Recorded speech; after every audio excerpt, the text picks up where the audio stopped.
नमस्कार। 4C supreme law partners के इस कानूनी चैनल में मैं advocate doctor Ajay Kumar Pandey Supreme Court of India लेकर हाजिर हूं। एक मुकदमा पुनः ममता बनर्जी के राज पश्चिम बंगाल से, पुनः वही मसला ट्रेनी डॉक्टर के साथ जो अमानवीय कृत्य।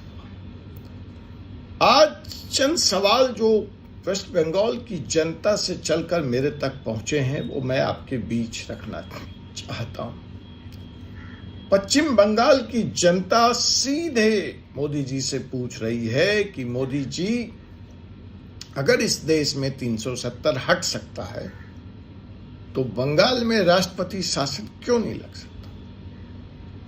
बंगाल की जनता यह भी कह रही है कि मोदी जी, हमारी स्थिति समझिए, हम यहां रहकर पानी में रह के मगरमच्छ से बैर नहीं कर सकते।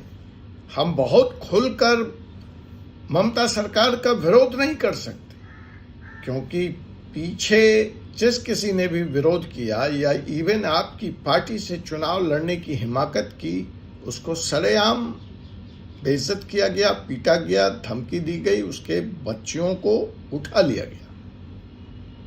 तो मोदी जी 370 आपने हटाया, धन्यवाद। हमें कब निजात दिलाओगे मोदी जी? अगर इस देश में जीएसटी लागू हो सकता है तो कलकत्ता की समस्या, वेस्ट बंगाल की समस्या, कानून और व्यवस्था क्यों नहीं सुधर सकती? मोदी जी, अगर यहां रातों रात डीमोनेटाइजेशन लागू हो सकता है तो कलकत्ता को क्यों भगवान भरोसे छोड़ दिया है? ये मैं नहीं, बंगाल की जनता मोदी जी से अपील कर रही है। ये मेरे तक चल के आया। मोदी जी, अगर 2000 का नोट हटाया जा सकता है बाजार से तो आखिर पश्चिम बंगाल तक भारत सरकार की ताकत क्यों नहीं पहुंच रही है? कब तक राजनीतिक नफा नुकसान के फेर में बंगाल की जनता को इस भयावह हालात से गुजरना पड़ेगा?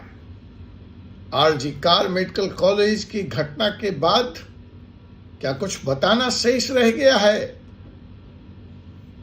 लोगों ने मुझसे कहा कि जिस रात यह घटना हुई और जब सवेरे से तांडव शुरू हुआ, बवाल शुरू हुआ, जो कलकत्ता के आसपास के शहर हैं, छोटे शहर हैं, गांव हैं, जहां की बच्चियां कलकत्ता में आकर रहती हैं, पीजी में, हॉस्टल में, और अपनी आगे की पढ़ाई देखती हैं, स्वावलंबन का सपना देखती हैं, अपने पांव पे खड़े होना चाहती हैं, वो इस घटना के बाद सवाल पूछ रही हैं कि मोदी जी, हम सुरक्षित हैं क्या? जब एक डॉक्टर बिटिया हॉस्पिटल में ऑन ड्यूटी सुरक्षित नहीं है तो हम तो प्राइवेट और छोटे मोटे सरकारी स्कूल कॉलेज के छात्र हैं, हमारा क्या होगा? और यही दर्द और यही दुश्चिंता और यही सोच बहुत सारे पेरेंट्स को भी सता रही है। सूचना यहां तक आई है कि पेरेंट्स अपने अपने बच्चों को लेकर अपने छोटे शहर वापस जा चुके हैं। वो कहते हैं, जब पढ़कर उस डॉक्टर बेटी को ये मिला तो तुम कौन सा आईएएस और आईपीएस, कलेक्टर और एसपी बन जाओगी? छोटी मोटी तो नौकरी करोगी। हमें नहीं करानी तुमसे वह नौकरी, चलो घर वापस। रोते हुए एक बच्ची ने मुझसे कहा, जिसके पिता उसको घसीटकर वापस अपने छोटे शहर, अपने गांव ले गए हैं। पिता का कहना है, अब तो मैं इसकी शादी कर दूंगा, मैं यह हिमाकत नहीं कर सकता, मैं यह रिस्क नहीं ले सकता। तो सवाल सिर्फ आरोपियों को चिन्हित करके दोषियों को सजा देने का नहीं है। सवाल यह है कि समाज में जो यह विश्वास भंग हुआ है उसका तोड़ भी लाना पड़ेगा, उसका समाधान भी देना पड़ेगा, वरना इस एक घटना ने पश्चिम बंगाल को अफ्रीका के किसी देश की तरह बनाकर रख दिया है, जहां पेरेंट्स अब अपने बच्चों की सलामती की दुआ मांग रहे हैं। मोदी जी, आप कब तक चुप रहेंगे? पश्चिम बंगाल की जनता ने इस बार यह भी फैसला किया है कि वो विरोध में दुर्गा पूजा नहीं मनाएगी। जिस राज्य में दुर्गा स्वरूपा स्त्री का ये हाल हो रहा है, शक्ति की ये आराधना करने वाले प्रदेश में शक्ति के साथ ये दुर्व्यवहार हो रहा है, बंगाल की जनता कह रही है दुर्गा पूजा का क्या काम। दुर्गा पूजा हम इस हालात में मनाएं तो कैसे मनाएं। आपको याद होगा, या याद कराता चलूं, यह डॉक्टर साहिबा जिनके साथ ये घटना हुई है, यह भी बड़े उत्साह से आने वाले नवरात्रि के पर्व को मनाने की तैयारी अपने फैमिली के साथ कर रही थी, दुर्गा पूजा की तैयारी कर रही थी। बहुत गरीब घर से आती है यह लड़की, बहुत ज़हीन थी, बहुत इंटेलिजेंट थी, बिना कोचिंग के MBBS MD क्वालिफाई करना। माँ बाप इसके कपड़ा सिल करके किसी तरह से गुजर बसर करते हैं। तो जब यह डॉक्टर बन गई तो इसने अपने माँ बाप से कहा कि अब हमारे पास पैसा है, अब हम दुर्गा पूजा मनाएंगे, लेकिन माँ दुर्गा को शायद उसका दुर्गा पूजा स्वीकार्य नहीं था, या रास्ते के नरभक्षियों ने, दुर्गा जिसके लिए जानी जाती हैं, जिसका संहार करती हैं, ऐसे राक्षसों ने उसके जीवन को समाप्त कर दिया। दुर्गा का आह्वान अब करना पड़ेगा ऐसे नरभक्षियों को अंतिम मुकाम तक पहुंचाने की। लेकिन फिलहाल बंगाल से जो विरोध की चिंगारी आ रही है, ममता जी आप सुन लीजिए, आपके लिए खतरनाक है।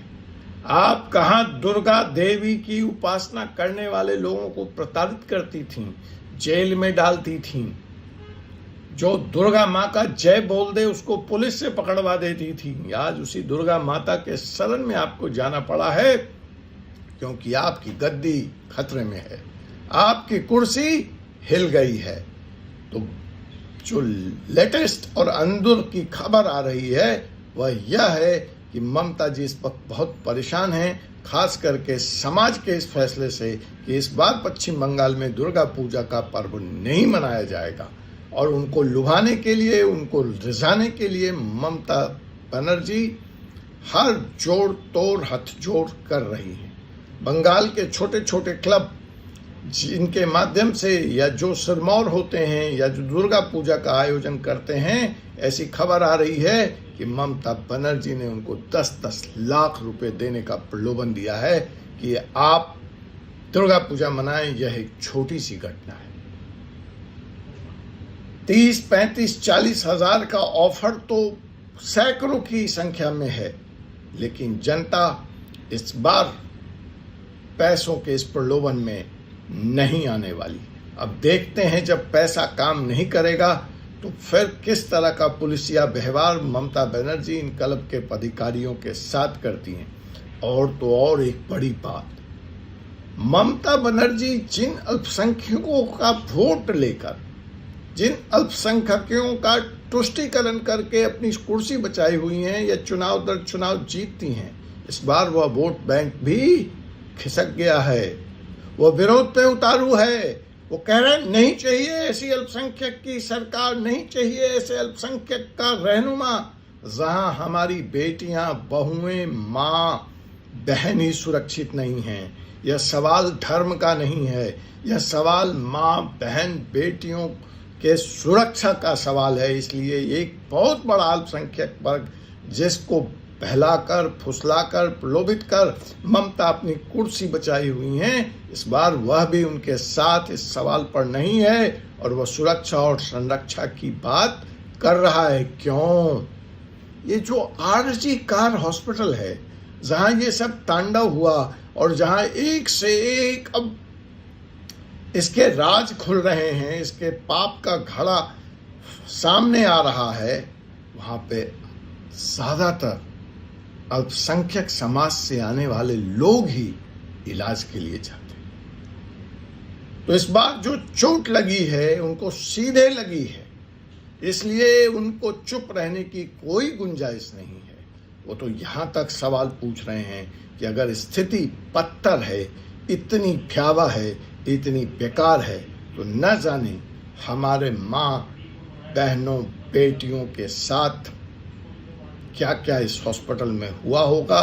शर्म और लिहाज से वो चुप हैं, लेकिन बात आज नहीं तो कल सामने आएगी। तो देखना इस बार दिलचस्प होगा कि जो यह विरोध का स्वर जनता के बीच से उठ रहा है वो कहां तक निर्भया लॉ, रेप लॉ को प्रभावित करेगा, वह कहां तक कोर्ट की प्रोसीडिंग्स को प्रभावित करेगा। जो दोषी हैं वो पकड़े जाएंगे, वो सामने आएंगे, वो सारा षड्यंत्र, वो सारा राज खुलेगा या नहीं खुलेगा। खुलेगा, दोषियों को सजा मिलेगी, या अपील दर अपील, तारीख दर तारीख का एक नया सिलसिला चलेगा। और इसी के साथ सवाल उठता है कि क्या माँ दुर्गा इस बार ममता, जो माँ मानुष और माटी का नारा देती है, उसको बचाएंगी या उसको बचा पाएंगी। इन्हीं मुद्दों पर एक और विषय में फिर लेकर आऊँगा एक वीडियो। तब तक मुझे एडवोकेट डॉक्टर अजय कुमार पांडे को अनुमति दीजिए। जय हिंद, जय भारत।